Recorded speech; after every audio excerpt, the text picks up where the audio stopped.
Anthony Saint-Léger est avec nous pour un œil sur les médias. Bonsoir Anthony. Bonsoir à tous. Vous nous parlez tout d'abord de football, avec la Coupe du Monde qui va passer de 32 à 48 équipes à partir de l'édition 2026. Oui, une décision qui a été votée à l'unanimité par le Conseil de la FIFA ce matin, annoncée par l'instance sur son compte Twitter.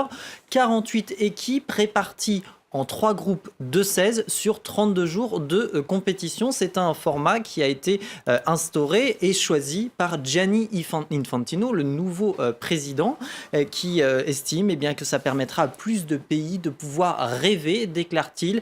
Le football, ce n'est pas uniquement l'Europe et l'Amérique latine. Alors, c'est un argument de diversité qui a été salué, repris en tout cas par de nombreux internautes qui ont salué cette réforme. Tim Guillemin estime bien que ça permet de déplacer le centre de gravité du football mondial.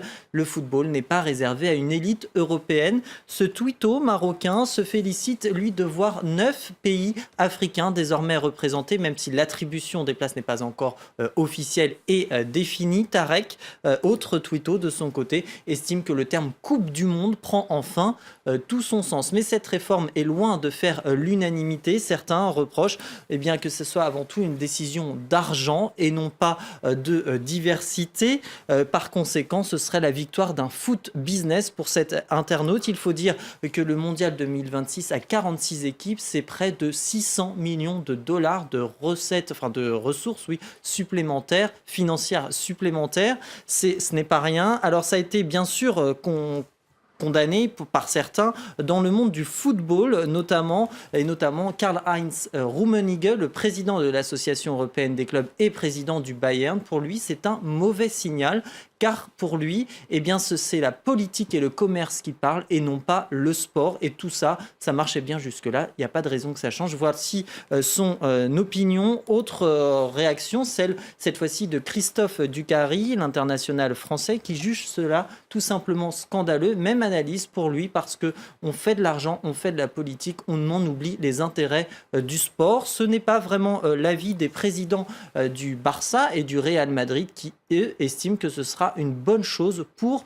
le football en général. Cet éditorialiste à Eurosport estime, lui, que c'est même une erreur historique. Pourquoi ? Parce que comme la FIFA, comme le mondial va jouer le mondial 2026 avec des affiliés de la FIFA, le niveau de jeu risque d'en pâtir, selon lui. Or, le mondial est une coupe élitiste, estime-t-il. Ce n'est pas, je cite, l'école des fans. Il y a un niveau à respecter et donc le niveau pourrait bien baisser. À cela, il ajoute que l'organisation risque d'être difficile, voire impossible, quand on sait qu'il faudra organiser plus de 80 matchs en 32 jours. Enfin, ce journaliste du Point estime même que la FIFA a fait une bêtise car elle a privilégié la logique financière. Adieu l'attractivité. En un mot, avec un tel format, ce n'est pas le mieux adapté pour garantir un beau spectacle.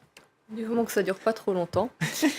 On évoque Barack Obama qui va faire ce soir son discours d'adieu et certains lui ont déjà trouvé une reconversion.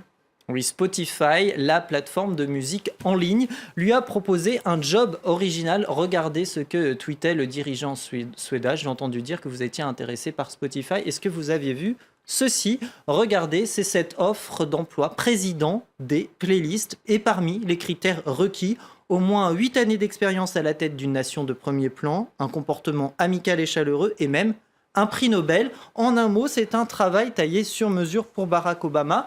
Lors d'un récent voyage à Stockholm, il avait annoncé qu'il était intéressé par un poste. J'attends que Spotify me contacte, disait-il, car je sais qu'ils ont adoré ma playlist. Il faisait référence à cet événement. C'est vrai que l'été dernier et l'été d'avant, il avait publié sur Twitter ses playlists. Alors, une pour le jour, une pour la nuit. Alors, il évoquait du rhythm and blues, de la soul, du rap, du jazz, bref, assez diverses. Et ce Obama, roi de la com, cool et décontracté, en ce jour d'adieu, c'est ce que retiennent certains internautes de ce bilan, on le sait, contrasté et contesté. C'est ce que nous dit Chacha. C'est quand même la cool attitude et la classe Barack Obama. Mais pour certains, justement, ce n'est que ça. Fatigué par l'Obama-mania, bilan de 2 mandats, pas grand-chose. Trump élu, des républicains tout-puissants, Obama roi du cool. Et puis, ou encore cet autre internaute qui estime que Obama est cool, c'est bien, mais ça ne fait pas de lui le meilleur président de tous les temps. Je vous remercie Anthony pour votre chronique ce soir. Un œil sur les médias.